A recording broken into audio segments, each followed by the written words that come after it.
Hi, Mark Graban here.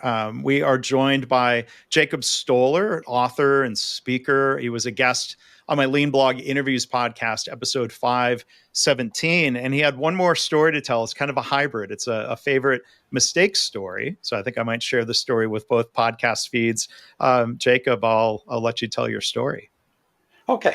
Well, my hobby, I guess, is I'm a musician. I play music, and more than just for myself. I play in front of groups and in concerts. But I play classical music, which is not, as you probably know, not very tolerant to mistakes. You know, the idea Yeah. is you're supposed to play things perfectly. So Yeah. we did a concert about 2 years ago.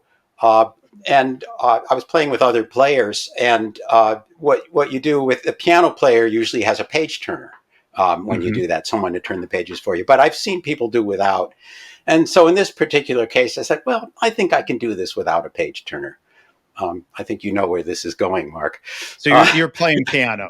I'm You're playing the saying piano, you're playing piano. Okay. and we get into this concert, well into this concert, going just fine. I'm turning my pages, and then we get to a very fast, difficult part of the concert, and I reached for the page, one hand, reached for the page to quickly make a turn. I grabbed two pages.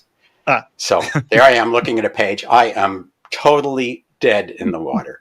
So Mm. this is a performer's nightmare. You know, in front of the whole audience, I have to say stop. And we stopped. I said, okay, let's start again at bar 56 or whatever it Oh. was. Yeah, we had what we call a train wreck in the musical business. We had So to stop.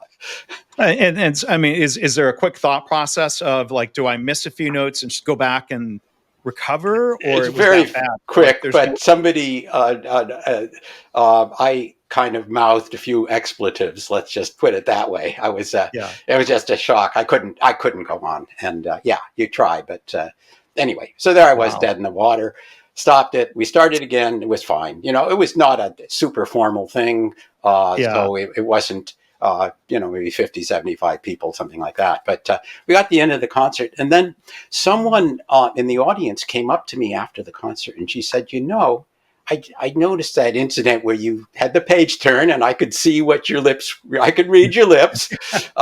She said, but she said, that really brought the concert to life for me. She said, because normally I sit in the concert and it's like listening to a recording. You know, I'm sitting there and Yeah. you're doing your work, but all of a sudden I Mm. just became so aware that here are some real people up on the stage doing this, Oh. and it made the Yeah. concert just way more enjoyable. So Oh. Okay. that's Yeah. why I love it, because here I was, a very embarrassing mistake, and yet it made Yeah. at least one person get way more enjoyment out of the concert.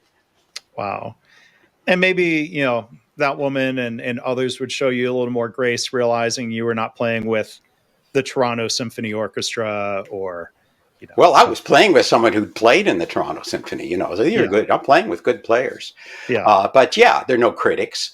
And it's a, more relaxed local venue as Yeah. opposed to a big hall. But oh yeah, I mean, if I was you don't want to do that in Carnegie Hall, definitely. No. No. But yeah, you're right. Or There's what's that your big pressure. hall in Houston or wherever you go? I Yeah. don't know. Yeah. No, but there's I mean, you're making me think of like when I was in high school. I'll maybe Mm-hmm. share my biggest musical mistake story back with you. I was playing percussion. I was pretty serious about Mm-hmm. percussion. Decided not to study music, but I was playing with a pretty high, or Mm-hmm. top-notch regional orchestra of high school Mm-hmm. musicians, and we got to play one concert a year at Detroit Symphony Hall, which Mm-hmm. is a big deal and a great Mm-hmm. venue instead of playing in a high school auditorium somewhere. And Mm-hmm. we were doing Gustav Holst's The Planets. Oh yeah, I know that. Yeah. And I might be making a mistake here. I'm pretty sure it's the movement called Jupiter. I was Okay. playing timpani, and there's this just the best timpani solo you're ever going to have to like end a movement. I mean, it's Yeah. like a very dramatic Yeah. solo, Yeah. and I just botched it.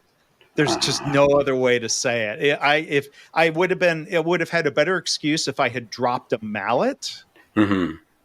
which would be a mistake. But I Yeah. just like mentally, I I froze. Mhm. I botched it.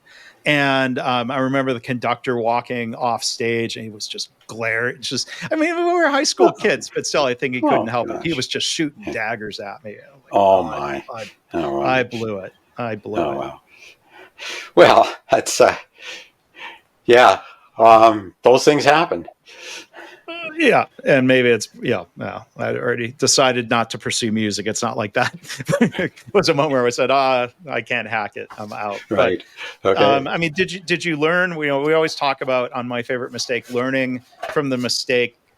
Do you always use a page turner now, Yeah, or I won't go. I won't go again without a page turner. I underestimated or I overestimated my ability to turn my own pages. all right? So you're Now, what? Yeah, not going to repeat the mistake. yeah. Now, what a lot of people are doing now is just switching over to iPads, and that's probably the next thing I'll do because then you can turn the pages with your foot. Um, the Yeah, only thing is, I really like paper score. It's nice yeah, and big, and it's just. yeah. I spent so much of my life looking at screens that I don't know if I want to be doing my music and still looking at screens again. Yeah. Well, that's the same. To wrap up, that's the same reason people might want to read a paper book version, Mm-hmm. as opposed to a e-book. Jacob's new book, as we talked about in Lean Blog interviews episode, his new book is Productivity Reimagined: Shattering Performance Myths to Achieve Sustainable Growth. So I'll throw links in the show notes to the book, to Jacob's website, to that episode if you want to learn, if you want to hear that discussion that we did on the Lean Blog interviews podcast. So Jacob, thanks for being willing to share your story. Thank you for allowing me to re-traumatize myself with my memories of my biggest musical failure. Oh, I feel your pain there, Mark. I totally understand. Well, thanks again, Jacob.